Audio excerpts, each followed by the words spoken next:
നമസ്തേ, ഉച്ചവാർത്തയിലേക്ക് സ്വാഗതം. നോക്കാം ഉച്ചവരെയുള്ള പ്രധാന വാർത്തകൾ.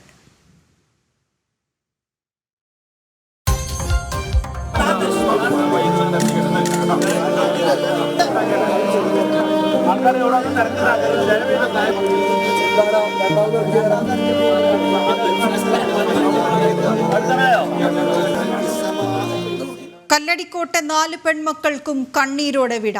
തുപ്പനാട് ജുമാ മസ്ജിദിൽ ഖബറടക്കി. ഹൃദയഭേദകമായി കൂട്ടുകാരുടെ ഒരുമിച്ച് മടക്കം.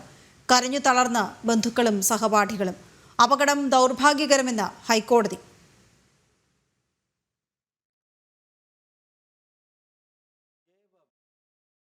ബംഗ്ലാദേശിലെ ഹിന്ദു വേട്ടയിൽ ഇടപെട്ട് ഭാരതം. ഹിന്ദുക്കളുടെ സുരക്ഷ ഉറപ്പാക്കണമെന്ന് വിദേശകാര്യമന്ത്രി എസ് ജയശങ്കർ.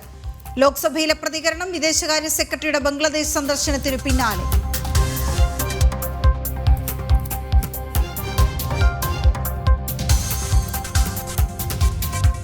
ലോക്സഭയിൽ ഭരണഘടനയിന്മേൽ ചർച്ച. തുടക്കമിട്ട് പ്രതിരോധ മന്ത്രി രാജ്നാഥ് സിംഗ്. രാജ്യസഭാ അധ്യക്ഷൻ നീക്കം ചെയ്യാനുള്ള പ്രമേയത്തിന്മേൽ നാടകീയ രംഗങ്ങൾ. വികാരാധീനനായി ജഗദീപ് ധൻകർ. പാർലമെന്റ് ആക്രമണത്തിന്റെ 23ാം വാർഷികത്തിൽ ആദരമർപ്പിച്ച് പ്രധാനമന്ത്രി.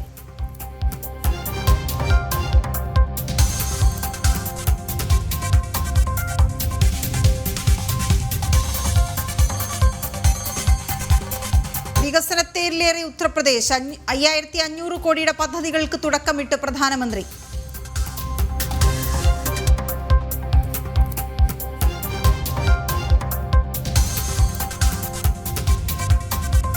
നടൻ അല്ലു അർജുൻ അറസ്റ്റിൽ. നടപടി പുഷ്പ റിലീസ് ദിനത്തിൽ തിരക്കിൽപ്പെട്ട് സ്ത്രീ മരിച്ച സംഭവത്തിൽ.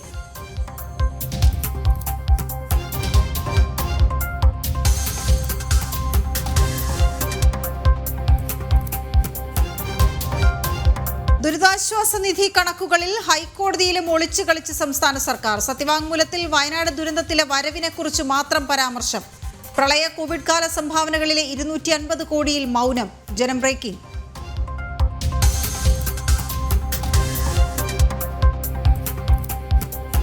ഗുരുവായൂർ ക്ഷേത്രാചാരങ്ങൾ നിലനിർത്തണമെന്ന് യോഗക്ഷേമ സഭ. ഏകാദശി ഉദയാസ്തമന പൂജ മാറ്റിയത് അംഗീകരിക്കാനാവില്ല. ഉടൻ പ്രായശ്ചിത്തം ചെയ്യണം.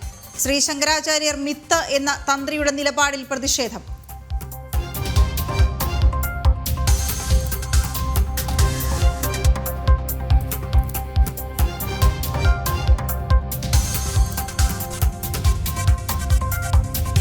ഡോക്ടർ വന്ദനദാസ് കൊലക്കേസിൽ പ്രതി സന്ദീപിന്റെ ജാമ്യാപേക്ഷ തള്ളി സുപ്രീം കോടതി. തീരുമാനം കുറ്റകൃത്യത്തിന്റെ ഗൗരവം കണക്കിലെടുത്ത്. പ്രതിക്ക് മാനസിക പ്രശ്നങ്ങളിൽ നിന്ന് ഇല്ലെന്ന് പരിശോധനയിൽ വ്യക്തമായല്ലോ എന്ന് ചോദ്യം.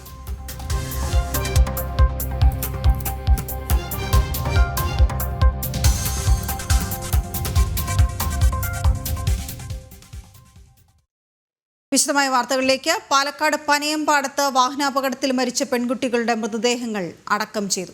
വീടുകളിലെയും നാട്ടിലെയും പൊതുദർശനത്തിന് ശേഷം തുപ്പനാട് ജുമാ മസ്ജിദ് ഖബർസ്ഥാനിലാണ് മൃതദേഹങ്ങൾ ഖബറടക്കിയത്. 100 കണക്കിന് ആളുകളാണ് കുരുന്നുകൾക്ക് അന്തിമോപചാരം അർപ്പിക്കാൻ എത്തിയത്.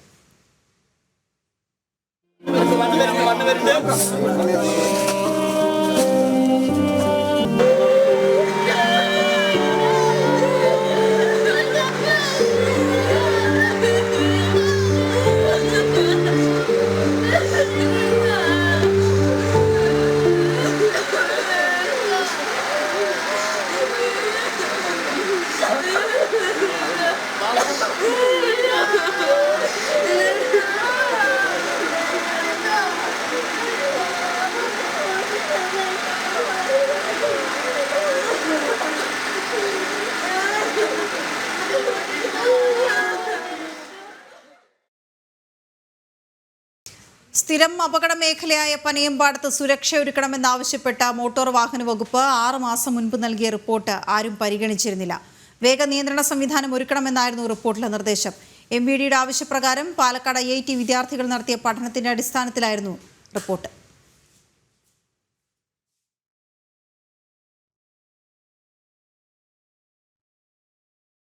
പ്രധാനമന്ത്രി നരേന്ദ്രമോദി ഉത്തർപ്രദേശിലെ പ്രയാഗ്രാജിൽ അക്ഷയ വടവൃക്ഷിൽ പൂജയും തുടർന്ന് ഹനുമാൻ മന്ദിറിലും സരസ്വതി കുപ്പിലും ദർശനവും പൂജയും നടത്തും. ഉച്ചകഴിഞ്ഞ് 1:30 അദ്ദേഹം മഹാകുംഭ പ്രദർശന സ്ഥലം നടന്നു കാണും. 2025 മഹാകുംഭമേളയ്ക്കായി പ്രധാനമന്ത്രി വിവിധ പദ്ധതികൾ ഉദ്ഘാടനം ചെയ്യും. ഉത്തർപ്രദേശിലെ പ്രയാഗ്രാജിലാണ് അദ്ദേഹം ഉള്ളത്. ഒട്ടേറെ വികസന പദ്ധതികൾക്ക് തുടക്കമിടും. അവിടെ 5500 കോടിയുടെ പദ്ധതികൾക്കാണ് തുടക്കമിടുക. ഉത്തർപ്രദേശിലെ പ്രയാഗ്രാജിൽ ഇത് അവിടെ നിന്നുള്ള ദൃശ്യങ്ങളാണ്. അക്ഷയ വടവൃക്ഷിൽ പൂജയും തുടർന്ന് ഹനുമാൻ മന്ദിറിലും സരസ്വതി കൂപ്പിലും ദർശനവും പൂജയും അദ്ദേഹം നടത്തും. ഉച്ചകഴിഞ്ഞ് 1:30 മഹാകുംഭ പ്രദർശന സ്ഥലം നടന്നു കാണും എന്ന് അറിയുന്നു. 2025 മഹാകുംഭമേളയ്ക്കായി പ്രധാനമന്ത്രി വിവിധ പദ്ധതികൾ ഉദ്ഘാടനം ചെയ്യുമെന്ന് അറിഞ്ഞിട്ടുണ്ട്. ഇപ്പോൾ അവിടെ നിന്നുള്ള ദൃശ്യങ്ങൾ കൂടിയാണ് കാണുന്നത്.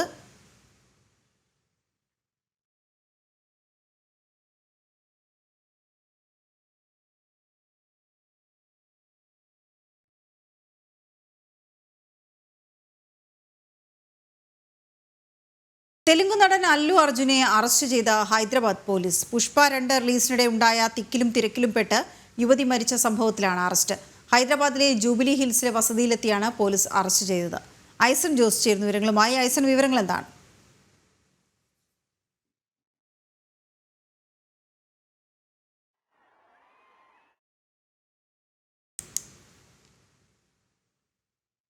പുഷ്പ 2 റിലീസിനിടെയുള്ള അന്നത്തെ ദൃശ്യങ്ങളാണ് ഇപ്പോൾ കാണുന്നത്. ഈ ആദ്യ പ്രദർശനത്തോടനുബന്ധിച്ച് അല്ലു അർജുൻ തിയേറ്ററിലേക്ക് എത്തിച്ചേർന്നിരുന്നു. തുടർന്ന് അവിടെ തിക്കും തിരക്കും ഉണ്ടായിരുന്നു. ആ തിക്കിലും തിരക്കിലും പെട്ടാണ് ഒരു യുവതിക്ക് മരണം സംഭവിച്ചത്. അവരുടെ ഭർത്താവിനും 2 കുട്ടികൾക്കും പരിക്കേൽക്കുകയും ചെയ്തിരുന്നു. ഐസൻ ജോസ് ചേരുന്ന വിവരങ്ങളുമായി. ഐസൻ, ഇപ്പോൾ ഹൈദരാബാദ് പോലീസിന്റെ നടപടി എന്താണ്?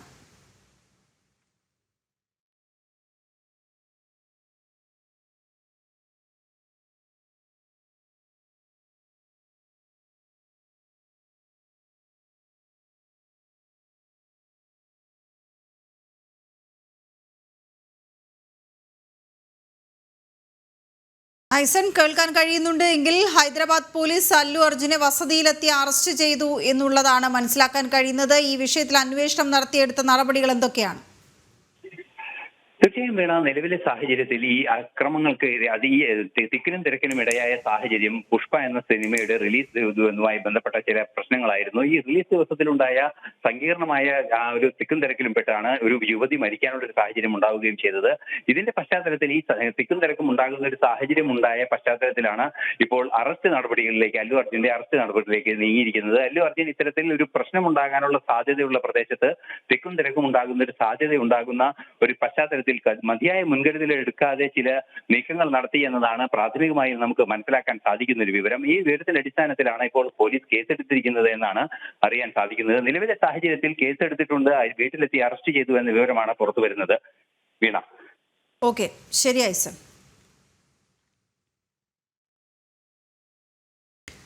ഭരണഘടനയെക്കുറിച്ചുള്ള പ്രത്യേക ചർച്ചയ്ക്ക് ലോക്സഭയിൽ തുടക്കം. ഭരണഘടനാ സഹകരണ ഫെഡറലിസം ഉയർത്തിപ്പിടിക്കുന്നതെന്ന് ചർച്ചയ്ക്ക് തുടക്കമിട്ട് പ്രതിരോധ മന്ത്രി രാജ്നാഥ് സിംഗ്. സാമൂഹിക, സാമ്പത്തിക, രാഷ്ട്രീയ, സാംസ്കാരിക ജീവിതത്തിന്റെ എല്ലാ വശങ്ങളെയും സ്പർശിച്ചുകൊണ്ട് ഭരണഘടന രാഷ്ട്ര നിർമ്മാണത്തിന് വഴിയൊരുക്കുന്നു. ജനങ്ങളുടെ ശബ്ദമാണ് ഭരണഘടന. വീർ സവർക്കറിനെയും ഭഗത് സിംഗിനെയും പരാമർശിച്ചായിരുന്നു പ്രതിരോധ മന്ത്രിയുടെ പ്രസംഗം.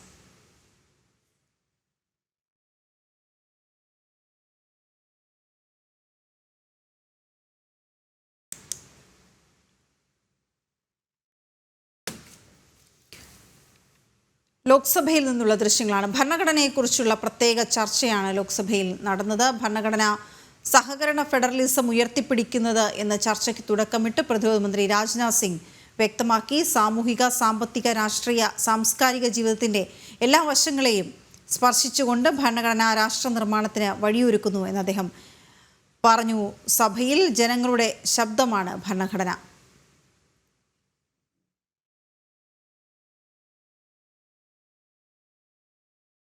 CMDRF കണക്കുകളിൽ ഹൈക്കോടതിയിലും ഒളിച്ചു കളിച്ച സംസ്ഥാന സർക്കാർ. കോടതിയെ അറിയിച്ചത് വയനാട് ദുരിതം മുൻനിർത്തിയുള്ള പിരിവിനെക്കുറിച്ച് മാത്രം. പ്രളയ കോവിഡ് കാല സംഭാവനകളിൽ നിന്നുള്ള 250 കോടിയുടെ നീക്കിയിരിപ്പിനെക്കുറിച്ച് മൗനം പാലിച്ചു സർക്കാർ. സംസ്ഥാന ദുരന്ത നിവാരണ ഫണ്ട് വിനിയോഗത്തിലെ അവ്യക്തതകളിൽ ഹൈക്കോടതിയിൽ പ്രാഥമിക വിശദീകരണം നൽകുന്നതിനിടെയാണ് CMDRFിലേക്ക് വന്ന 682 കോടിയുടെ കണക്ക് സർക്കാർ നൽകിയത്. എന്നാൽ സർക്കാർ ബോധിപ്പിച്ചതാകട്ടെ വയനാട് ദുരിതം മുൻനിർത്തി ദുരിതാശ്വാസ നിധിയിലേക്ക് വന്ന തുകയുടെ കണക്ക് മാത്രം.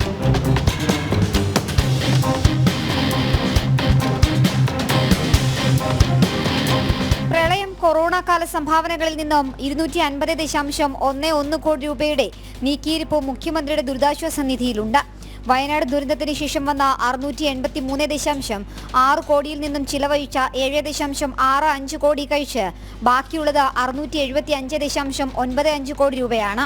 എല്ലാം കൂടി ചേരുമ്പോൾ ആകെ 926.06 കോടി രൂപയാണ് CMDRFിൽ മാത്രമായി സർക്കാരിന്റെ കൈവശമുള്ളത്. യാഥാർത്ഥ്യം ഇതായിരിക്കെ CMDRFിലെ 250 കോടിയുടെ നീക്കിയിരിപ്പിനെ കുറിച്ച് കോടതിയിൽ മൗനം പാലിച്ചത് എന്തെന്നാണ് ഉയരുന്ന പ്രധാന ചോദ്യം. ജനം, തിരുവനന്തപുരം. സംസ്ഥാനത്തെ സർക്കാർ ആശുപത്രികളിൽ CCTV ഉൾപ്പെടെയുള്ള സുരക്ഷാ സംവിധാനങ്ങൾ സ്ഥാപിക്കുന്നതിൽ തീരുമാനം വൈകുന്നു. പോലീസ് ഉദ്യോഗസ്ഥരെ നിയോഗിക്കുന്നതും വൈകുകയാണ്. രൂക്ഷമായ സാമ്പത്തിക പ്രതിസന്ധിയാണ് കാരണം.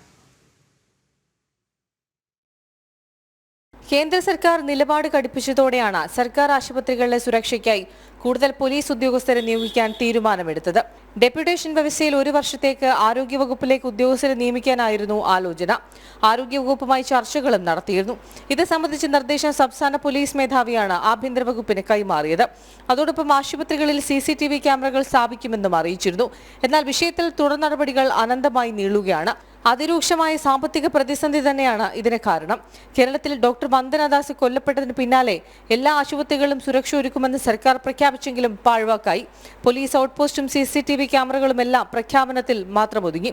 ആശുപത്രികളിലെ സുരക്ഷ സംബന്ധിച്ച നടപടികൾ ഇനിയും വൈകിയാൽ കേന്ദ്ര സർക്കാർ ശക്തമായ ഇടപെടൽ നടത്താനാണ് സാധ്യത. ജനം, തിരുവനന്തപുരം. ഗുരുവായൂർ ഏകാദശി നാളിലെ ഉദയാസ്തമന പൂജ മുടങ്ങിയത് പൊറുക്കാനാവാത്ത തെറ്റെന്ന് യോഗക്ഷേമ സഭ സംസ്ഥാന അധ്യക്ഷൻ അക്കിരമൺ കാളിദാസ ഭട്ടതിരിപ്പാട്. നൂറ്റാണ്ടുകളായി തുടരുന്ന ക്ഷേത്ര അനുഷ്ഠാനങ്ങൾ അതേപടി നിലനിർത്തണം. തന്ത്രിയിൽ നിന്നും വീഴ്ചകളുണ്ടായി. കർമ്മങ്ങൾ നേരാവണ്ണം നിർദ്ദേശിക്കേണ്ട പുരോഹിതൻ തന്നെ അത് തെറ്റിക്കാൻ ശ്രമിക്കുന്നു. ശങ്കരഭാഷ്യം എഴുതിയ ശങ്കരാചാര്യർ മിത്താണ് എന്ന തന്ത്രിയുടെ നിലപാട് പ്രതിഷേധാർഹമാണ്. പൂജകൾ മുടങ്ങിയതിനും ക്ഷേത്രത്തിൽ സംഭവിച്ച അശുദ്ധികൾക്കും ദേവപ്രശ്നം നടത്തി പ്രായശ്ചിത്തങ്ങൾ അടിയന്തരമായി ചെയ്യണമെന്നും അക്കിരമൺ കാളിദാസ ഭട്ടതിരിപ്പാട് പറഞ്ഞു. അനുഷ്ഠാനങ്ങൾ വിട്ടുപോവുകയാണ്. ഇപ്പം തന്നെ വാസ്തവം പറഞ്ഞാൽ അവിടുത്തെ പ്രധാന തന്ത്രി ദിനേശൻ നമ്പൂരി അദ്ദേഹം നല്ല അറിവുള്ള ആളാണ്. പക്ഷെ അറിവുള്ളവരുടെ ഭാഗത്തുനിന്ന് ഇത്തരം അപകടം വരാൻ പാടില്ല. അപ്പോൾ അവിടെ തന്നെ ഭഗവാന്റെ വിനീത ഭക്തൻ കൂടിയല്ലേ തന്ത്രി എന്ന് പറഞ്ഞാലും ഭഗവാന്റെ ഭക്തനല്ലേ. അപ്പോൾ ആ നിലയ്ക്ക് ഗുരുവായൂർ നടന്നതൊക്കെ അക്ഷന്തവ്യമായ തെറ്റാണ്. അപ്പോൾ അങ്ങനെ നടന്നുകൊണ്ടിരിക്കുന്ന ഈ അനുഷ്ഠാനങ്ങളൊന്നും മാറാൻ പാടില്ല. അത് എത്രയോ നൂറ്റാണ്ടുകളായിട്ട് നടക്കണം. അതുകൊണ്ട് അത് അങ്ങേയറ്റം തെറ്റ് തന്നെയാണ്. കൃത്യമായ ദേവപ്രശ്നം അറിവുള്ളവരെ കൊണ്ട് ദേവപ്രശ്നം വിധിയാമണ്ണം ചെയ്ത് ഇതിന് പരിഹാരം ചെയ്ത് ഇത്തരം ഇനി ആവർത്തിക്കാതിരിക്കാനും ഇതിന് പ്രായശ്ചിത്തം ചെയ്യാനും കൂടി ഈ അധികാരികളും വിശേഷിച്ച് തന്ത്രിയും ഒക്കെ ഇതിനെ മുമ്പോട്ട് വരണം. ഇല്ലെങ്കിൽ അത് ഗുരുവായൂരപ്പൻ പ്രവർത്തിക്കും എന്നുള്ളതിന് തെളിവാണല്ലോ ഇപ്പോൾ കണ്ടത്. ആരാധനാലയങ്ങളുടെ അവകാശവാദ തർക്കത്തിൽ പുതിയ ഹർജികളും ഉത്തരവുകളും സർവേ നടപടികളും തടഞ്ഞ് സുപ്രീം കോടതി. നിയമത്തിന്റെ വ്യാപ്തി പരിശോധിക്കുമെന്ന് വ്യക്തമാക്കിയ കോടതി കേന്ദ്രത്തോട് 4 ആഴ്ചയ്ക്കകം മറുപടി സത്യവാങ്മൂലം നൽകാൻ നിർദ്ദേശിച്ചു. ആരാധനാലയ നിയമത്തിന്റെ സാധുത സംബന്ധിച്ച ഹർജികളിലാണ് സുപ്രീം കോടതിയുടെ ഉത്തരവ്. ആരാധനാലയങ്ങളുടെ മതപരമായ സ്വഭാവം മാറ്റുന്നത് തടയുന്ന 1991 നിയമത്തിന്റെ വ്യാപ്തി പരിശോധിച്ച് വിധി പ്രസ്താവിക്കും വരെ രാജ്യത്തെ മറ്റു കോടതികളിൽ ആരാധനാലയ നിയമം വാദിക്കുന്ന ഹർജികൾ സ്വീകരിക്കരുത്. നിലവിലുള്ള ഹർജികളിൽ ഇടക്കാല ഉത്തരവോ അന്തിമ ഉത്തരവോ പുറപ്പെടുവിക്കരുത്. ആരാധനാലയങ്ങളിൽ സർവേ അടക്കമുള്ള നടപടികൾക്ക് നിർദ്ദേശിക്കരുതെന്നും ചീഫ് ജസ്റ്റിസ് സഞ്ജീവ് ഖന്ന അധ്യക്ഷനായ 3 അംഗ പ്രത്യേക ബെഞ്ച് ഉത്തരവിട്ടു. നിയമം ആരാധനാ സ്വാതന്ത്ര്യത്തിനെതിരാണെന്ന് ചൂണ്ടിക്കാട്ടി BJP നേതാവ് അശ്നികുമാർ ഉപാധ്യായയുടെ ഹർജി ഉൾപ്പെടെ 4 ഹർജികളും നിയമം നടപ്പാക്കണമെന്നാവശ്യപ്പെട്ട് 1 ഹർജിയുമാണ് സുപ്രീം കോടതിയുടെ പരിഗണനയിലുള്ളത്. ഹർജികളെ എതിർത്ത് CPM, മുസ്ലിം ലീഗ്, സമസ്ത തുടങ്ങി 17 പേരുടെ കക്ഷി ചേരുവാനുള്ള അപേക്ഷകളും കോടതി അംഗീകരിച്ചു. പ്രധാന ഹർജിക്ക് കേന്ദ്ര സർക്കാർ ഉടൻ മറുപടി നൽകാമെന്ന് അറിയിച്ചു. UP സംഭലിലെ ഷാഹി ജുമാ മസ്ജിദ്, വാരണാസി ജ്ഞാൻവാബി മസ്ജിദ്, മധുര ഷാഹി ഈദ്ഗാഹ്, അജ്മീർ ദർഗാ തുടങ്ങിയ പള്ളികളിലെ സർവേ നടപടികൾ സുപ്രീം കോടതി ഉത്തരവിന്റെ പശ്ചാത്തലത്തിൽ താൽക്കാലികമായി നിർത്തിവെക്കണം. ജനം, ഡൽഹി. റിസർവ് ബാങ്ക് ഓഫ് ഇന്ത്യക്ക് ബോംബ് ഭീഷണി. ബാങ്കിന്റെ ഔദ്യോഗിക ഇമെയിലിലേക്ക് റഷ്യൻ ഭാഷയിലാണ് സന്ദേശം എത്തിയത്. ബാങ്ക് തകർക്കും എന്നാണ് ഭീഷണി. മുംബൈ പോലീസ് കേസെടുത്ത് അന്വേഷണം ആരംഭിച്ചു. ഡൽഹിയിലെ സ്കൂളുകൾക്ക് ഭീഷണി സന്ദേശം വന്നതിന് പിന്നാലെയാണ് RBIക്കും ഭീഷണി സന്ദേശം എത്തിയത്. ഐസൺ ജോസ് ചേരുന്നു വിവരങ്ങളുമായി. ഐസൺ, ഈ പരാതി പരിശോധിച്ച ശേഷം കേസെടുത്തതിനും ശേഷം എന്തൊക്കെ വ്യക്തമായി പോലീസിന്, എന്തൊക്കെ നടപടികളെടുത്തു? വീണ, തീർച്ചയായും പരാതി ലഭിച്ചതിനെ തുടർന്ന് പ്രാഥമിക പരിശോധനകൾ നടത്തിയിരിക്കുകയാണ് ഇപ്പോൾ പോലീസും അതുപോലെ തന്നെ മറ്റു അധികാര കേന്ദ്രങ്ങളും എല്ലാം തന്നെ. പ്രത്യേകിച്ചും എടുത്തു പറയേണ്ടത് റിസർവ് ബാങ്ക് ഓഫ് ഇന്ത്യയുടെ ഔദ്യോഗിക ഇമെയിൽ ഇത്തരത്തിലൊരു ഒരു ഭീഷണി സന്ദേശം വന്നിരിക്കുന്നു. തീർച്ചയായും നമുക്കറിയാവുന്നതാണ്, അത് റഷ്യൻ ഭാഷയിലാണ്. പക്ഷേ അതിന്റെ ഒറിജിൻ എവിടെ നിന്ന് എന്നത് സംബന്ധിച്ച ചില വിവരങ്ങളെല്ലാം തന്നെ രഹസ്യാന്വേഷണ വിഭാഗങ്ങൾക്കും അതുപോലെ തന്നെ ബന്ധപ്പെട്ട കമ്പ്യൂട്ടർ എമർജൻസി നെറ്റ്വർക്കുകൾക്കും എല്ലാം ലഭ്യമായിട്ടുണ്ട് എന്നാണ് അറിയാൻ സാധിക്കുന്നത്. എന്നാൽ ഇത് സംബന്ധിച്ച വിവരങ്ങളൊന്നും തന്നെ പുറത്തു വിട്ടിട്ടില്ല എന്നാണ് ഇതുവരെ പോലീസോ അല്ലെങ്കിൽ മറ്റു സംവിധാനങ്ങളോ പുറത്തുവിട്ടിട്ടില്ല. നമുക്കറിയാവുന്നതാണ്, ഡൽഹിയിലെ സ്കൂളുകൾക്കും അതുപോലെ തന്നെ റിസർവ് ബാങ്ക് ഓഫ് ഇന്ത്യയുടെ ഹെഡ്ക്വാർട്ടേഴ്സിലുമാണ് ഇപ്പോൾ ഈ ഭീഷണി വന്നിരിക്കുന്നത്. നേരത്തെ ഇത് വിമാനങ്ങൾക്കെതിരെയും വിമാനങ്ങൾ ഷെഡ്യൂൾ ചെയ്യുന്നതിനെതിരെയും കാര്യമായ ഭീഷണികൾ ഉണ്ടാകുന്ന ഒരു സാഹചര്യം ഉണ്ടായിരുന്നു. ഇതിന് പിന്നിൽ പ്രവർത്തിക്കുന്നത് ഒരു ഗൂഢ സ്വഭാവമുള്ള ചില നീക്കങ്ങളാണ് എന്ന് വ്യക്തമാകുന്ന സാഹചര്യങ്ങളാണുള്ളത്. കാരണം നമുക്കറിയാവുന്നതാണ്, RBI എന്നൊക്കെ പറയുന്നത് കൃത്യമായും വലിയ സാമ്പത്തിക ഇടപാടുകൾ നടത്തുന്ന ഒരു നിയന്ത്രണ സംവിധാനം കൂടിയാണ്. ആ സംവിധാനത്തെ കുറച്ചു നേരത്തേക്കെങ്കിലും നിശ്ചലമാക്കുക, അത്തരത്തിലുള്ളൊരു നീക്കം, അതുപോലെ തന്നെ വിമാന സർവീസുകളെ നിശ്ചലമാക്കുക, സ്കൂളുകളുടെ പ്രവർത്തനം നിശ്ചലമാക്കി ഭയം സൃഷ്ടിക്കുക എന്നൊരു നീക്കമാണ്. ഈ നീക്കം നടത്തുന്നത് ആർക്കു വേണ്ടി, എന്തിനു വേണ്ടി എന്ന് സംബന്ധിച്ചുള്ള അന്വേഷണമാണ് ഗൗരവതരമായി നടന്നുകൊണ്ടിരിക്കുന്നത്. തീർച്ചയായും ഇതിന്റെ IP അഡ്രസ്സുകൾ, അതായത് ഇമെയിൽ സന്ദേശം വന്ന IP അഡ്രസ്സുകൾ പരിശോധിച്ച് കൃത്യമായും ആ മേഖലയിൽ കൃത്യമായ അന്വേഷണം നടത്തി അന്താരാഷ്ട്ര ഏജൻസികൾ ആവശ്യമെങ്കിൽ അവരുടെ കൂടി പിന്തുണയോടെ കൃത്യമായ അന്വേഷണം നടത്തി നടപടികൾ സ്വീകരിക്കാനുള്ള നീക്കമാണ് ആഭ്യന്തര മന്ത്രാലയത്തിന്റെയും അതുപോലെ തന്നെ ബന്ധപ്പെട്ട അന്വേഷണ ഏജൻസികളുടെയും ഭാഗത്തു നിന്ന് പുരോഗമിച്ചുകൊണ്ടിരിക്കുന്നത്. വീണ. ഓക്കെ, ശരിയായി സർ. രാജ്യത്തിന്റെ നിയമനിർമ്മാണ സഭയ്ക്ക് നേരെ ഭീകരാക്രമണം നടത്തിയിട്ട് ഇന്നേക്ക് 23 വർഷം. 2001 ഡിസംബർ 13-നാണ് പാക് കേന്ദ്രീകൃത ഭീകര സംഘടനകൾ പാർലമെന്റ് വളപ്പിൽ ഭീകരാക്രമണം നടത്തിയത്. സംഭവത്തിൽ 9 സുരക്ഷാ ഉദ്യോഗസ്ഥർക്ക് ജീവൻ നഷ്ടമായിരുന്നു. ഭീകരാക്രമണത്തിന്റെ സൂത്രധാരൻ അഫ്സൽ ഗുരുവിനെ പിന്നീട് തൂക്കിലേറ്റി.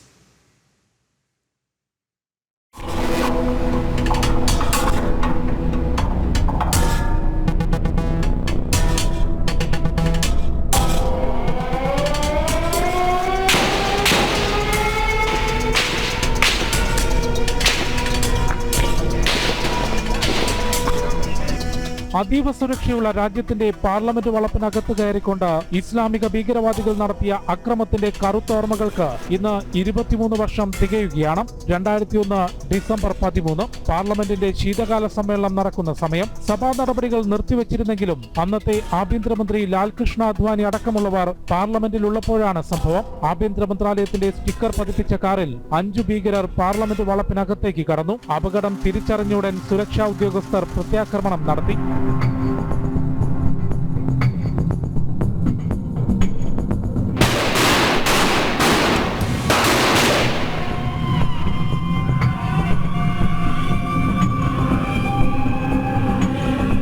സുരക്ഷാ ഉദ്യോഗസ്ഥരുടെ ധീരമായ ഇടപെടലിലൂടെ പാർലമെന്റ് മന്ദിരത്തിനകത്തേക്ക് കടക്കും മുൻപേ 5 ഭീകരരെയും വധിച്ചു.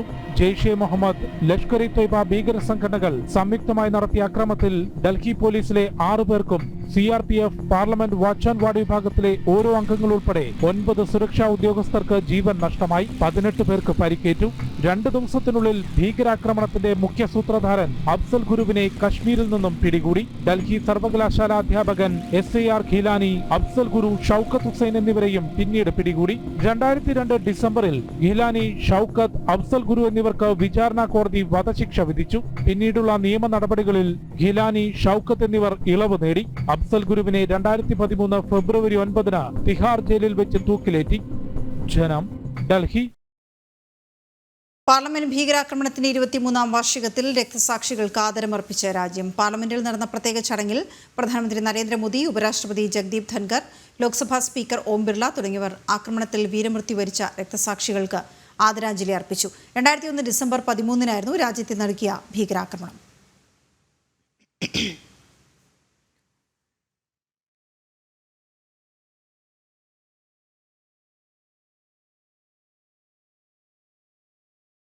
ബംഗ്ലാദേശിലെ ഹൈന്ദവ വേട്ടയിൽ ശക്തമായ ഇടപെടലുമായി ഭാരതം. ഹിന്ദുക്കളുടെ സുരക്ഷ ബംഗ്ലാദേശ് ഉറപ്പാക്കുമെന്ന് പ്രതീക്ഷിക്കുന്നതായി വിദേശകാര്യമന്ത്രി S. ജയശങ്കർ ലോക്സഭയിൽ.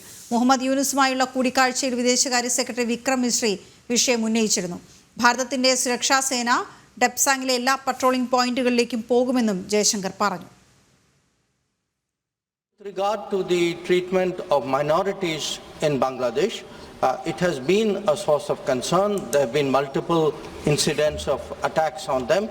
We have drawn are concerned to their attention.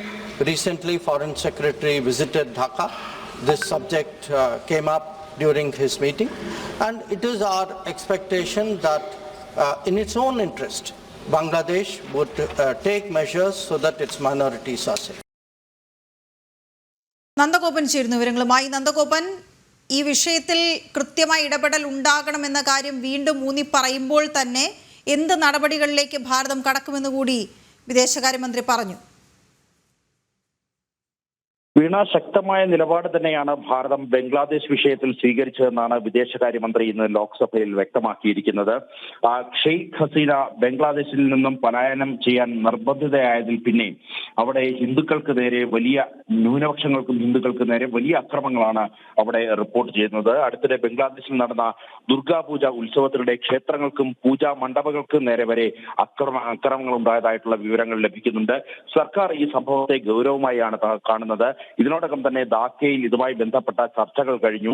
Bangladesh സർക്കാരിന്റെ അടുത്ത് കൃത്യമായി ഭാരതം നിലപാട് അറിയിച്ചിട്ടുണ്ട്.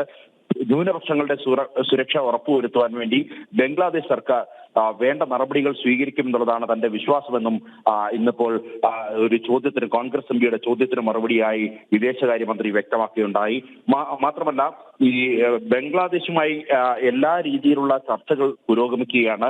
ഭാരതത്തിന്റെ വിദേശകാര്യ മന്ത്രാലയം ഇതുമായി ബന്ധപ്പെട്ട ഇടപെടൽ കൃത്യമായി തന്നെ നടക്കുന്നുണ്ട്. അതിന്റെ അനന്തരഫലമായിട്ടായിരുന്നു ധാക്കയിൽ സെക്രട്ടറി തല ചർച്ചയെന്നും പ്രധാനമായും വ്യക്തമാക്കുകയുണ്ടായി. ഇപ്പോൾ നിലവിൽ ബംഗ്ലാദേശിലെ സ്ഥിതിഗതികൾ അല്പം ശാന്തമാണെന്നും എന്നാൽ അത് ഏതു സമയവും മറ്റൊരു രീതിയിലേക്ക് കടക്കാനുള്ള സാധ്യതകളുണ്ടെന്നും എസ് ജയശങ്കർ വ്യക്തമാക്കിയിട്ടുണ്ടായി. അതേപോലെ തന്നെ ഇന്ത്യ ചൈന അതിർത്തിയിൽ നിലവിൽ പട്രോളിംഗ് വളരെ ശക്തമായി തന്നെ മുന്നോട്ട് പോവുകയാണെന്നും ഇന്ന് ജയശങ്കർ ലോക്സഭയിൽ വ്യക്തമാക്കിയുണ്ടായി. വീണ. ഓക്കെ, ശരി നന്ദൻ. അനധികൃതമായി രാജ്യതലസ്ഥാനത്ത് കുടിയേറിയ 32 ബംഗ്ലാദേശികളെ കണ്ടെത്തി. ഡൽഹി പോലീസിന്റെ നേതൃത്വത്തിൽ നടന്ന പ്രത്യേക പരിശോധനയിലാണ് വ്യാജരേഖകളുമായി ഭാരതത്തിൽ താമസിച്ചു വന്ന ബംഗ്ലാദേശികളെ തിരിച്ചറിഞ്ഞത്. നിയമ നടപടികൾ പൂർത്തിയാക്കിയ ശേഷം ബംഗ്ലാദേശികളെ തടങ്കൽ കേന്ദ്രത്തിലേക്ക് മാറ്റും. ഡൽഹി ലഫ്റ്റനന്റ് ഗവർണറുടെ നിർദ്ദേശപ്രകാരം കാളന്തി കുഞ്ച്, ഷഹീൻബാഗ്, ജാമിയ നഗർ തുടങ്ങിയ പ്രദേശങ്ങളിൽ വീടുകൾ കയറി ഉദ്യോഗസ്ഥർ രേഖകൾ പരിശോധിച്ചു വരികയാണ്.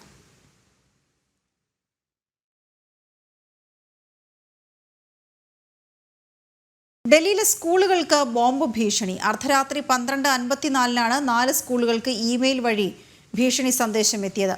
പോലീസും ബോംബ് സ്ക്വാഡും സ്ഥലത്തെത്തി പരിശോധന നടത്തിയെങ്കിലും ഒന്നും കണ്ടെത്താനായില്ല.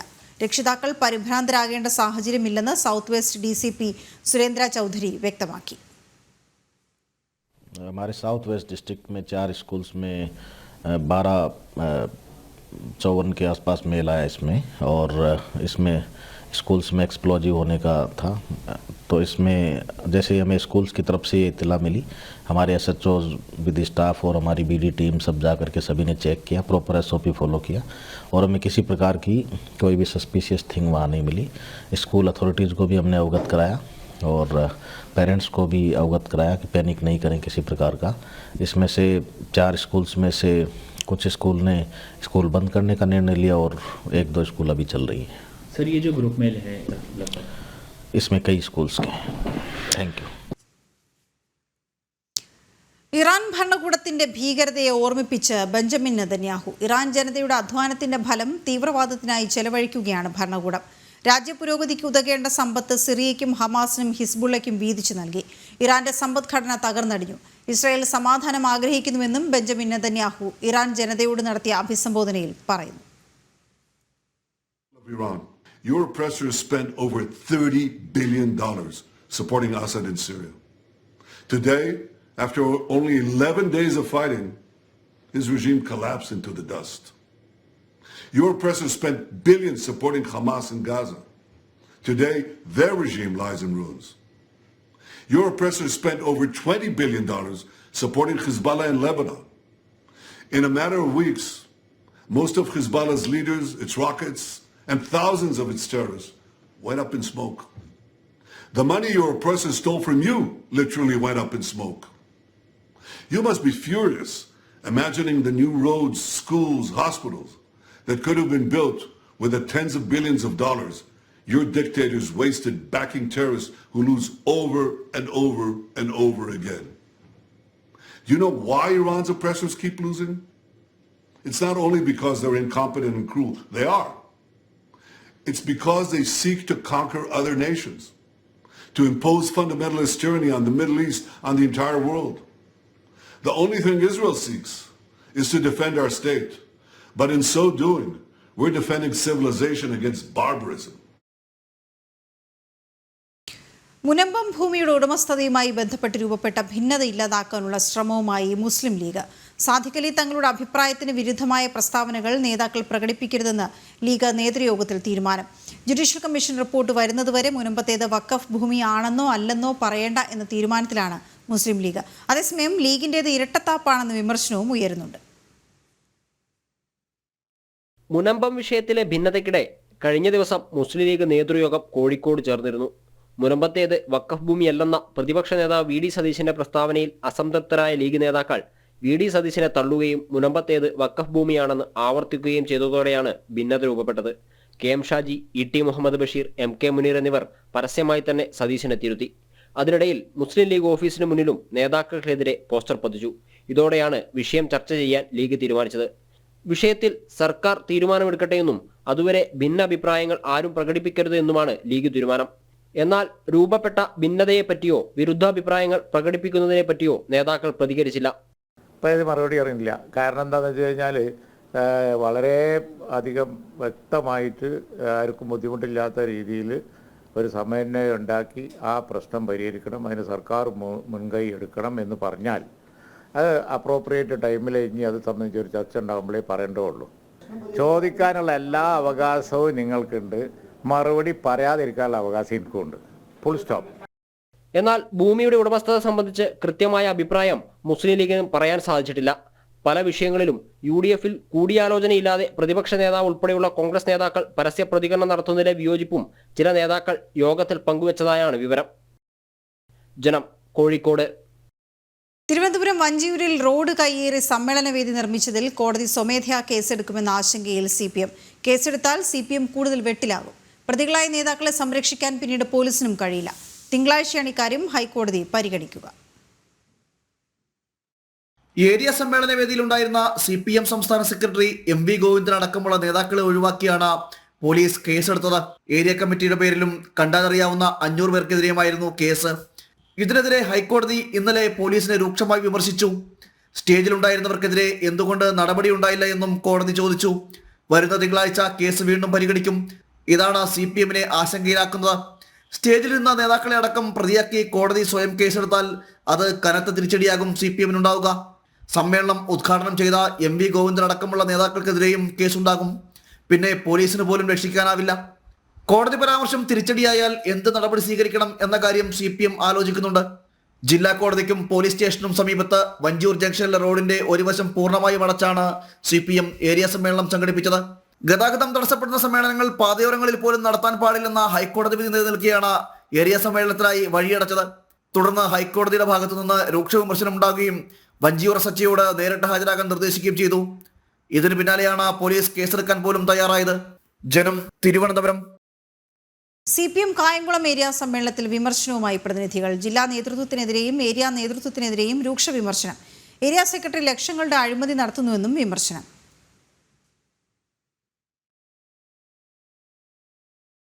എറണാകുളം തൃക്കാക്കര നഗരസഭയിൽ 4 കൗൺസിലർമാർ കൂടി അയോഗ്യരാക്കപ്പെടാൻ സാധ്യത. 3 മാസത്തിലധികമായി കൗൺസിൽ യോഗത്തിൽ പങ്കെടുക്കാത്തതിനെ തുടർന്നാണ് അയോഗ്യരാക്കാനുള്ള നീക്കം. ഇവർക്കുള്ള നോട്ടീസ് നഗരസഭാ സെക്രട്ടറി ഉടൻ കൈമാറും. നഗരസഭാ മുൻ ചെയർപേഴ്സണും കെന്നഡി മുക്ക് വാർഡ് കൗൺസിലറുമായ അജിത തങ്കപ്പനെതിരെ നേരത്തെ കൗൺസിലർ സ്ഥാനത്ത് നിന്നും പുറത്താക്കിയിരുന്നു. തദ്ദേശ തെരഞ്ഞെടുപ്പിന് മാസങ്ങൾ മാത്രം ബാക്കി നിൽക്കെയാണ് ഇടതു വലതു മുന്നണികളിലെ കൗൺസിലർമാർ അയോഗ്യരാക്കപ്പെടുന്നത്. സ്റ്റാൻഡിംഗ് കമ്മിറ്റി യോഗങ്ങളിൽ തുടർച്ചയായി പങ്കെടുക്കാത്തതാണ് അയോഗ്യരാവാൻ കാരണം. നഗരസഭ മുൻ ചെയർപേഴ്സണും വാഴക്കാല വെസ്റ്റ് വാർഡ് കൗൺസിലറുമായ ഉഷ പ്രവീൺ, മാമ്പിള്ളിപ്പറമ്പ് വാർഡിലെ കൗൺസിലർ രജനി ജീജൻ എന്നിവരെയാണ് സ്റ്റാൻഡിംഗ് കമ്മിറ്റി യോഗങ്ങളിൽ തുടർച്ചയായി പങ്കെടുക്കാത്തതിന്റെ പേരിൽ municipal secretary TK Santhosh അയോഗ്യരാക്കുക.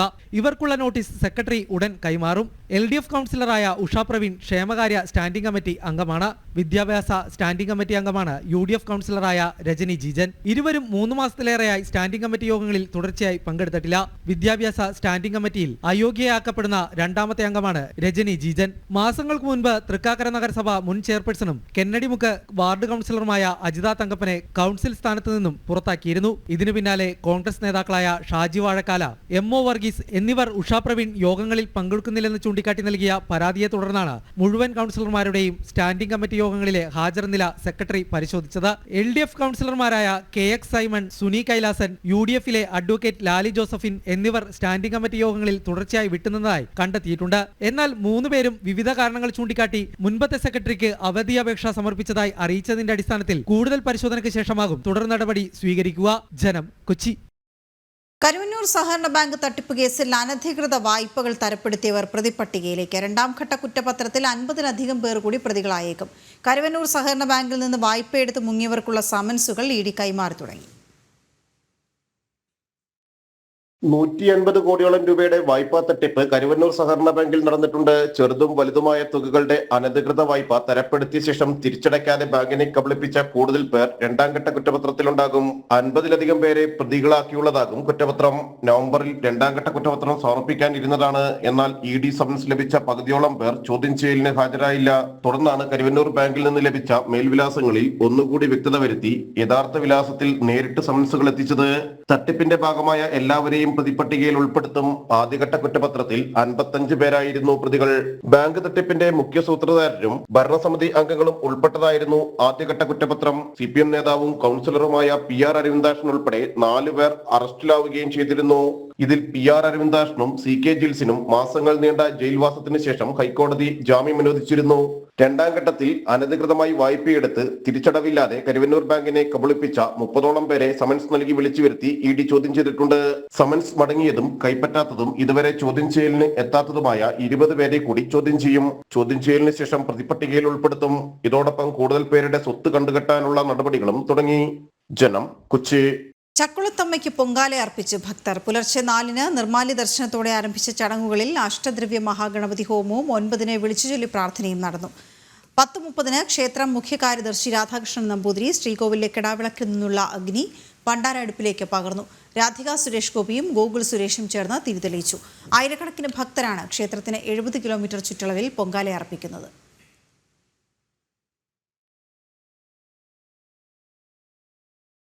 Chengannur Mahadeva ക്ഷേത്രത്തിൽ ആനയില്ലാതെ തൃപ്പൂത്താറാട്ട് നടന്നു.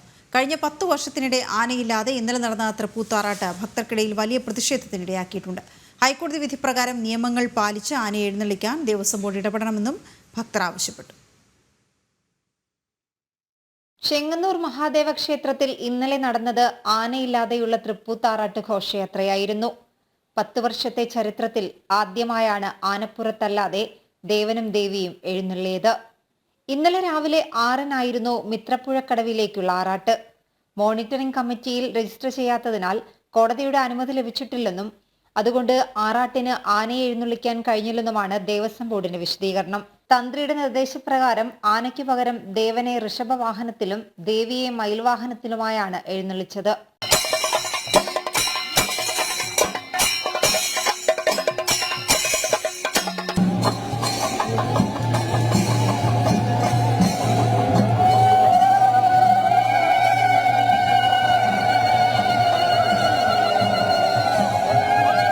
ആചാരങ്ങൾക്കേറ്റ കനത്ത തിരിച്ചടിയാണെന്നും ഹൈക്കോടതി വിധിയുടെ പശ്ചാത്തലത്തിൽ അവസരത്തിനനുസരിച്ച് ഉണർന്നു പ്രവർത്തിക്കാൻ ദേവസ്വം ബോർഡ് തയ്യാറാകാത്തതാണ് ആനയെ എഴുന്നള്ളിക്കാൻ കഴിയാതെ പോയതെന്നും ഭക്തർ ആരോപിക്കുന്നു.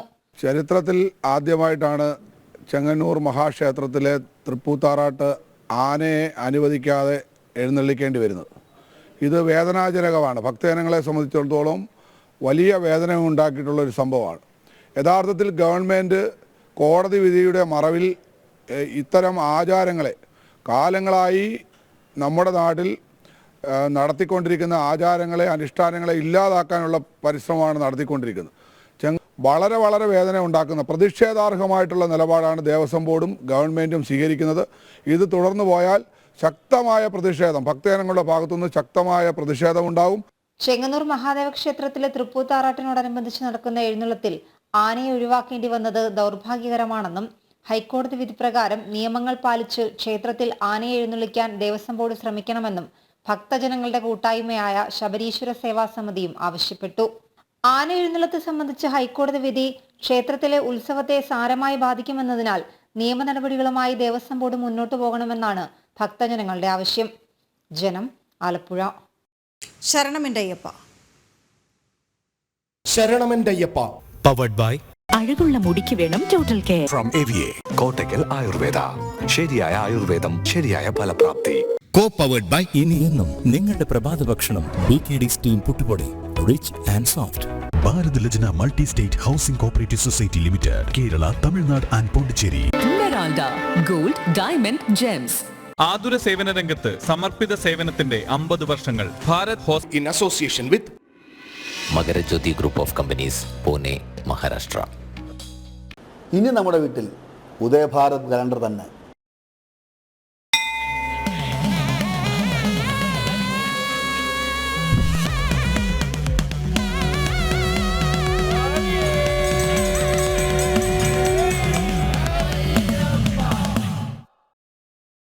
ാതെ ഇത്തവണയും ശിവമണി സന്നിധാനത്തെത്തി. അയ്യപ്പ ഭക്തർക്ക് സംഗീത വിരുന്നുമൊരുക്കിയാണ് സംഗീത ലോകത്തിന് പ്രിയപ്പെട്ട ശിവമണി മലയിറങ്ങിയത്.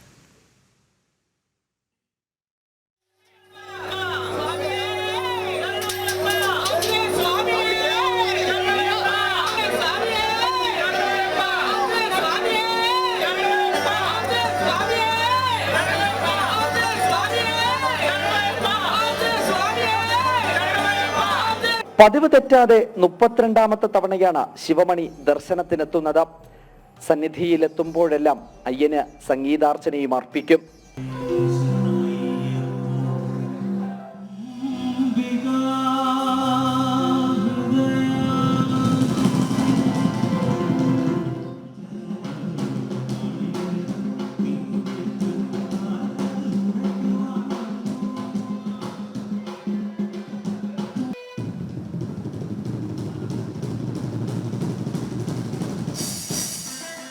ഡ്രംസിൽ ശിവമണിയുടെ കലവിരുത് നിറഞ്ഞപ്പോൾ വേദിക്കു മുന്നിൽ ആസ്വാദകരായ അയ്യപ്പന്മാരുടെയും ഹരഘോഷങ്ങളായി നിരന്നു.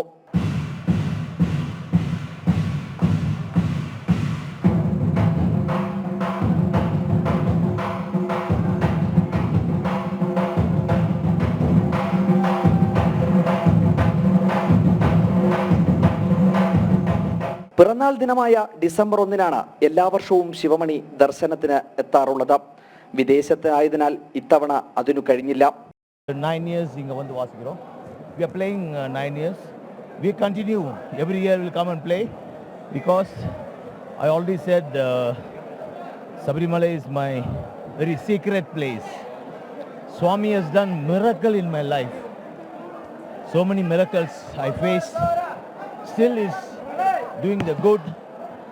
I just pray Swami give strength to everyone, good health and wealth and peaceful life. അടുത്ത മണ്ഡലകാലത്ത് വീണ്ടും എത്താൻ കഴിയണേ എന്ന പ്രാർത്ഥനയോടെയാണ് ശിവമണിയും സംഘവും അയ്യനെ തൊഴുതു മലയിറങ്ങിയത്. അഖിൽ പാലോട്ടുമഠം, ജനം, സന്നിധാനം. മിഴി തുറക്കാൻ മേള.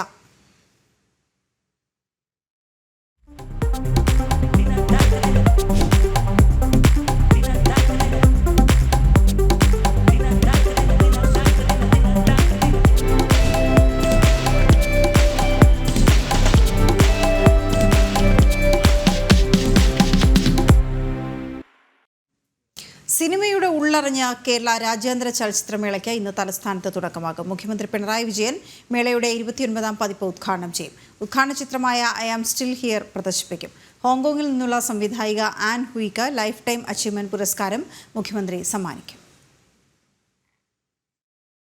29ാമത് കേരള രാജ്യാന്തര ചലച്ചിത്രമേളയ്ക്ക് ഇന്ന് തുടക്കമാവുകയാണ്.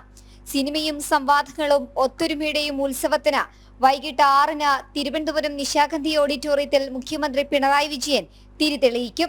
ഇന്ത്യൻ സിനിമാ രംഗത്തെ അതുല്യ പ്രതിഭ ഷബാന ആസ്മിയെ ഉദ്ഘാടന ചടങ്ങിൽ മുഖ്യമന്ത്രി ആദരിക്കും.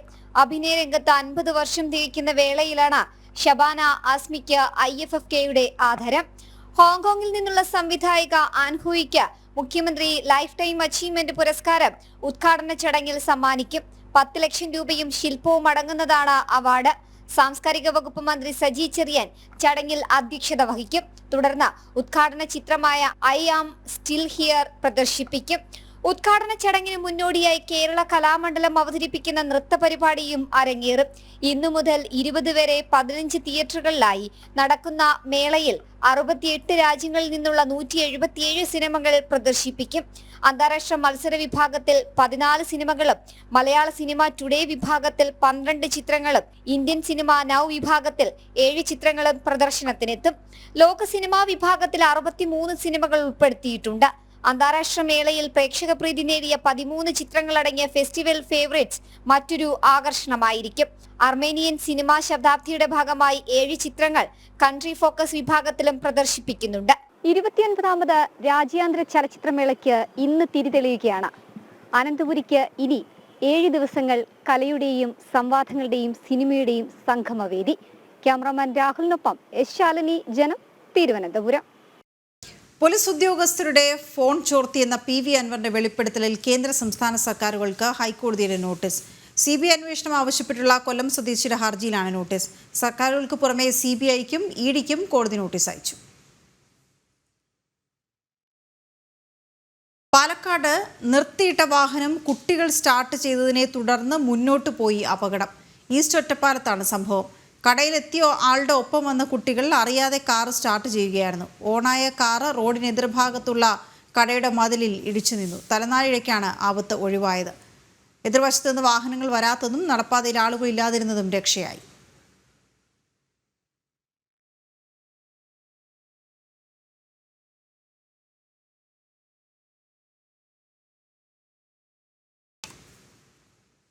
മലപ്പുറം പൊന്നാനിയിൽ സ്കൂൾ വിദ്യാർത്ഥികൾക്കിടയിലേക്ക് കാർ ഇടിച്ചു കയറി 3 പേർക്ക് പരിക്ക്. പൊന്നാനി AV ഹൈസ്കൂളിലെ വിദ്യാർത്ഥികൾക്കാണ് പരിക്കേറ്റത്.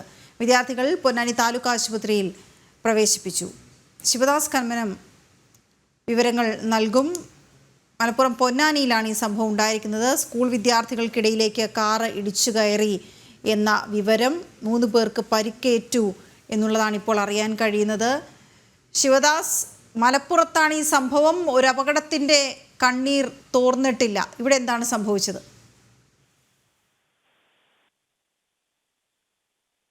വീണ, സ്കൂൾ വിട്ട വിദ്യാർത്ഥികൾ നടന്നു വരികയായിരുന്നു. സ്കൂൾ പരീക്ഷ കഴിഞ്ഞ് നടന്നു വരികയായിരുന്നു. ഈ സമയത്താണ് നിയന്ത്രണം വിട്ട ലോറി വിദ്യാർത്ഥികൾ നടക്കുന്ന ഇടത്തേക്ക് പാഞ്ഞു കയറിയത്. പക്ഷേ നിയന്ത്രണം വിട്ട കാർ ഈ വിദ്യാർത്ഥികൾ നടക്കുന്ന ഇടത്തേക്ക് പാഞ്ഞു കയറിയത്. ഈ സമയത്ത് ചെറിയ വേഗത ഉണ്ടായിരുന്നില്ല ഈ കാറിന്. അതുകൊണ്ട് തന്നെ കാര്യമായ വലിയ പരിക്കുകളൊന്നും തന്നെ വിദ്യാർത്ഥികൾക്ക് സംഭവിച്ചിട്ടില്ല. പരിക്കേറ്റ വിദ്യാർത്ഥികളെ മലപ്പുറം പൊന്നാനിയിലെ തന്നെ താലൂക്ക് ആശുപത്രിയിൽ പ്രവേശിപ്പിച്ചിട്ടുണ്ട്. ഈ കാറിൽ ഉണ്ടായിരുന്ന ആർക്കും തന്നെ പരിക്ക് പറ്റിയിട്ടില്ല. വിദ്യാർത്ഥികൾ പരീക്ഷ കഴിഞ്ഞ് മടങ്ങുകയായിരുന്നു. ആ സമയത്താണ് ഇത്തരത്തിലൊരു കാർ അപകടം ഉണ്ടായത്. ഓക്കെ, ശരി ശിവദാസ്. പൊന്നാനി AV ഹൈസ്കൂളിലെ വിദ്യാർത്ഥികൾക്കാണ് പരിക്കേറ്റത്. വിദ്യാർത്ഥികളെ പൊന്നാനി താലൂക്ക് ആശുപത്രിയിൽ പ്രവേശിപ്പിച്ചു. ശിവദാസ് കന്മനമാണ് വിവരങ്ങൾ നൽകിയത്. സംവിധായകൻ P. ബാലചന്ദ്രകുമാർ അന്തരിച്ചു. ചെങ്ങന്നൂരിലെ സ്വകാര്യ ആശുപത്രിയിൽ ചികിത്സയിലിരിക്കെയായിരുന്നു അന്ത്യം. ഹൃദയ സംബന്ധമായ അസുഖത്തെ തുടർന്ന് ചികിത്സയിലായിരുന്നു. നടിയെ ആക്രമിച്ച കേസിൽ നിർണായക വെളിപ്പെടുത്തൽ നടത്തിയ വ്യക്തിയായിരുന്നു ബാലചന്ദ്രകുമാർ. ശ്രീശാന്ത് നായകനായ ബിഗ് പിക്ചർ, കൗബോയ് എന്നീ ചിത്രങ്ങൾ സംവിധാനം ചെയ്തു. കോഴിക്കോട് സ്വകാര്യ ബസ്സുകളുടെ മിന്നൽ പണിമുടക്ക്. വടകര, തണ്ണീർപ്പന്തൽ, ആയഞ്ചേരി റൂട്ടിലെ 35ഓളം ബസ്സുകളാണ് പണിമുടക്കുന്നത്. 2 ദിവസം മുൻപ് സ്വകാര്യ ബസ് തടഞ്ഞ് ജീവനക്കാരെ മർദ്ദിച്ച സംഭവത്തിലെ പ്രതികളെ പിടികൂടാത്തതിൽ പ്രതിഷേധിച്ചാണ് പണിമുടക്കിന് ആഹ്വാനം ചെയ്തത്. സംഭവത്തിൽ 3 പേർക്കെതിരെ നാദാപുരം പോലീസ് കേസെടുത്തെങ്കിലും പ്രതികളെ പിടികൂടിയിരുന്നില്ല.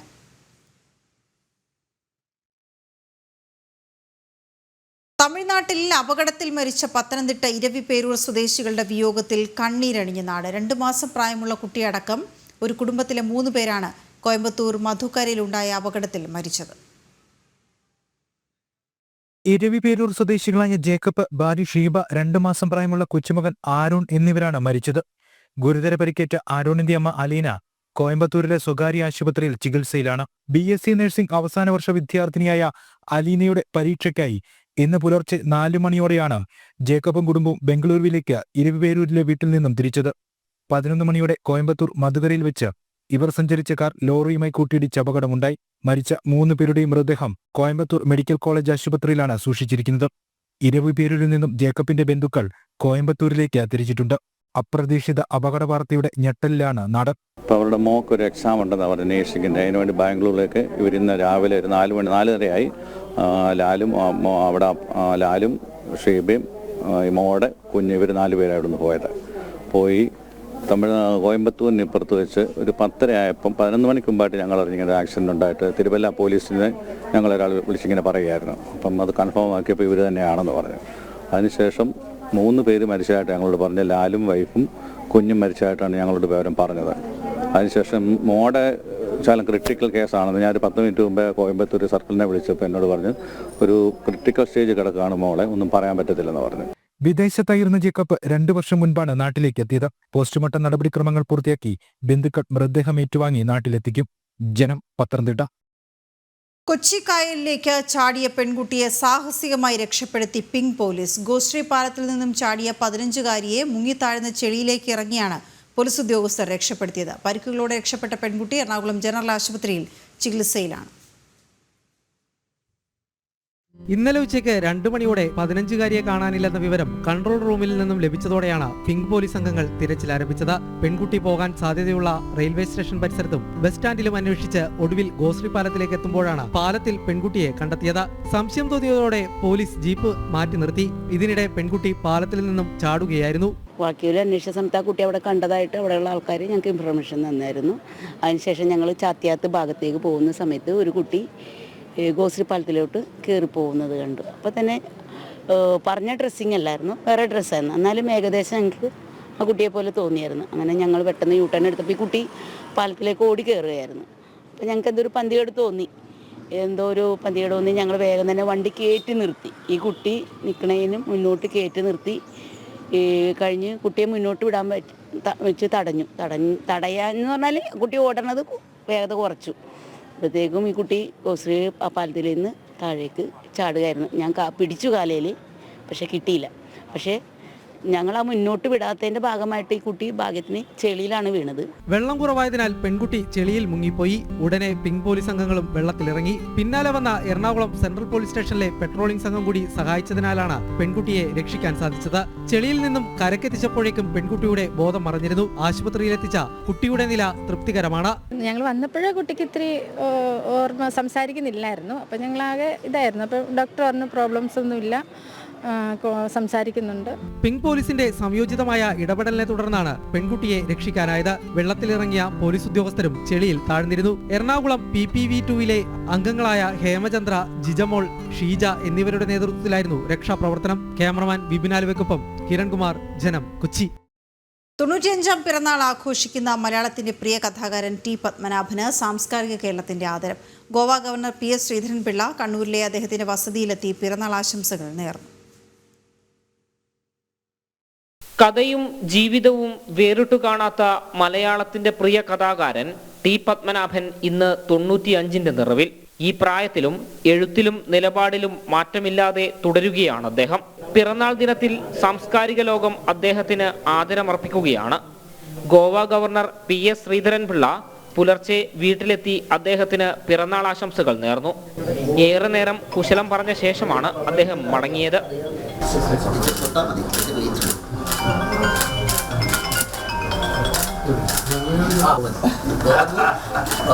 ഗോവന്റ് പറഞ്ഞാലും എനിക്കറിയില്ല ഗോവന്റെ ആണോ വിയറ്റ്നാമിൽ നിന്ന് വരുന്നതാണോ സംശയം. ഇപ്പോൾ 95-ാമത്തെ വയസ്സിലും അത് എഴുതുന്നു. ബാക്കി ധാരാളം ആൾക്കാരുണ്ട്, ഇല്ലെന്നല്ല. എഴുതുന്നതിനുള്ള ശക്തി അതൊരു അത്യപൂർവമായ ഒരു സിദ്ധിയാണ്. അങ്ങനെയുള്ള ഒരാൾ ഒരു കുലപതിയായി, കഥാമേഖലയിൽ ഒരു കുലപതിയായിട്ട് എല്ലാവരും അംഗീകരിക്കപ്പെടുന്ന ഒരാൾ അത് നിലനിർത്തി കൊണ്ടുപോകാൻ ഈ അദ്ദേഹത്തിൻ്റെ ഈ ജീവിതത്തിൻ്റെ ഈ ഒരു അവസ്ഥയിലും അദ്ദേഹത്തിന് ഇത്ര ഏജിലെത്തിയിട്ട് സാധിക്കുന്നു. ഇതൊക്കെ പുതിയ തലമുറയ്ക്ക് സാധനാപാഠമാകേണ്ട ഒട്ടേറെ കാര്യങ്ങൾ അദ്ദേഹത്തിലുണ്ട്. പിറന്നാളിനോടനുബന്ധിച്ച് പ്രത്യേകിച്ച് ആഘോഷമൊന്നുമില്ല. പോത്താങ്കണ്ടം ആനന്ദഭവനത്തിൽ സ്വാമി കൃഷ്ണാനന്ദ ഭാരതിയോടൊപ്പമാണ് എപ്പോഴത്തെയും പോലെ ഈ പിറന്നാൾ ദിനത്തിലും സമയം ചിലവഴിക്കുക. 94 കഴിഞ്ഞ് 95 ആവും. നാളെ 96-ാം വയസ്സിലേക്ക് കടക്കും. ഞാൻ ഈ പിറന്നാളൊന്നും ആഘോഷിച്ചിട്ടില്ല, അതെല്ലാവർക്കും അറിയുന്നത്. ഷഷ്ടിപൂർത്തിയില്ല, സപ്തതിയില്ല, അശീതിയില്ല. 1000 പൂർണ്ണയന്ത്രന്മാരെ കണ്ട് 84 വയസ്സുമില്ല, ഒന്നുമില്ല. ഒടുവിൽ സ്വാമിയാണ് എൻ്റെ 90ാം നവതി വയസ്സ് മുതൽക്ക് കൊണ്ടാടാൻ തുടങ്ങി. സ്വാമിയെ പണ്ടേ പരിചയമുണ്ട്. അപ്പോഴിപ്പോഴും സ്വാമി കൊണ്ടാടുന്നു, ഞാൻ പോകുന്നു. അത്രേ ഉള്ളൂ. ചെറുകഥയ്ക്ക് മലയാള സാഹിത്യത്തിൽ തൻ്റെതായ സ്ഥാനമുണ്ടാക്കിയ മലയാളത്തിൻ്റെ പ്രിയ കഥാകാരന് ജനം TV-യുടെ പിറന്നാൾ ആശംസകൾ. ജനം, കണ്ണൂർ. കോഴിക്കോട് സരോവരത്തെ തണ്ണീർത്തടം മണ്ണിട്ട് നികത്താനുള്ള ഭൂമാഫിയയുടെ ശ്രമത്തിനെതിരെ BJP പ്രത്യക്ഷ സമരത്തിലേക്ക്. ഈ മാസം 16-ന് സരോവരം ബയോ പാർക്കിലേക്ക് മാർച്ച് നടത്തുമെന്ന് BJP കോഴിക്കോട് ജില്ലാ പ്രസിഡന്റ് VK സജീവൻ അറിയിച്ചു. ഡേറ്റാ ബാങ്കിൽ ഉൾപ്പെട്ടതും അപൂർവയിനം കണ്ടൽ ചെടികളും ഉള്ളതുമായ തണ്ണീർത്തടം മണ്ണുമാന്തി യന്ത്രവും ടോറസ് ലോറിയും ഉപയോഗിച്ച് മണ്ണിട്ട് നികത്താനുള്ള ശ്രമമാണ് നടക്കുന്നത്. അത്യപൂർവവും സംരക്ഷിക്കപ്പെടേണ്ടതുമായ കണ്ടൽ ചെടികളുള്ള ഡാറ്റാ ബാങ്കിൽ ഉൾപ്പെട്ട പ്രദേശമാണ് Sarovaram bio park.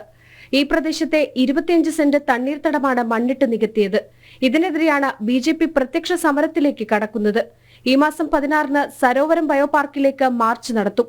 Calicut trade centre നിൽക്കുന്ന ഭൂമി തണ്ണീർത്തടം നികത്തി അനധികൃതമായി ഉണ്ടാക്കിയതാണെന്നും BJP ആരോപിച്ചു. ഡാറ്റാ ബാങ്കിൽ തണ്ണീർത്തടം എന്ന് രേഖപ്പെടുത്തിയിട്ടുള്ള ഭൂമിയാണ് ഈ സരോവരത്തേത് മുഴുവൻ എന്ന് എല്ലാവർക്കും അറിയാവുന്ന ഒരു കാര്യമാണ്. അവിടെയാണ് ബിൽഡിംഗ് പെർമിഷന് വേണ്ടിയിട്ട് അപേക്ഷ കൊടുക്കുന്നു കോർപ്പറേഷനിൽ. കോർപ്പറേഷൻകാർ നാടകം കളിക്കുന്നു. നിരുത്തരവാദപരമായിട്ടുള്ള സമീപനമാണ് ഭരണകർത്താക്കൾ കാണിക്കുന്നത്. സരോവരം കാലിക്കറ്റ് ട്രേഡ് സെന്റർ ഉൾപ്പെടെ ഈ തണ്ണീർത്തട പ്രദേശത്ത് ഉണ്ടാക്കിയിട്ടുള്ള അനധികൃത കെട്ടിടമാണ് എന്ന് തെളിഞ്ഞിരിക്കുകയാണ്. ഇത്തരം ഭൂമാഫിയകളെ സഹായിക്കാൻ പുറപ്പെടുന്ന ഉദ്യോഗസ്ഥന്മാരെ കൂടി കൈകാര്യം ചെയ്യാൻ ഭാരതീയ ജനതാ പാർട്ടി മുന്നിട്ടിറങ്ങും.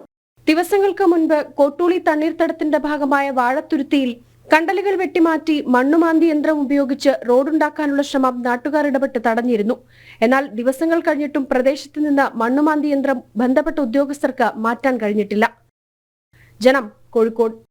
കേരളത്തിൽ അടുത്ത 5 ദിവസം ഇടിമിന്നലോടുകൂടിയ മഴയ്ക്ക് സാധ്യതയുണ്ടെന്ന് കേന്ദ്ര കാലാവസ്ഥാ വകുപ്പിന്റെ മുന്നറിയിപ്പ്. 3 ജില്ലകളിൽ ഓറഞ്ച് അലർട്ട് പ്രഖ്യാപിച്ചിട്ടുണ്ട്. തിരുവനന്തപുരം, കൊല്ലം, പത്തനംതിട്ട എന്നീ ജില്ലകളിലാണ് കേന്ദ്ര കാലാവസ്ഥാ വകുപ്പ് ഓറഞ്ച് അലർട്ട് പ്രഖ്യാപിച്ചത്. ഒറ്റപ്പെട്ട ഇടങ്ങളിൽ അതിശക്തമായ മഴയ്ക്കുള്ള സാധ്യതയും പ്രവചിച്ചിട്ടുണ്ട്. ആലപ്പുഴ, കോട്ടയം, ഇടുക്കി, തൃശൂർ, കോഴിക്കോട് ജില്ലകളിൽ യെല്ലോ അലർട്ടും പ്രഖ്യാപിച്ചിട്ടുണ്ട്. ഉച്ചവാർത്ത പൂർണ്ണമാകുന്നു. ഇടവേളയ്ക്ക് ശേഷം ന്യൂസ് at 2 PM കാണാം. നമസ്തേ.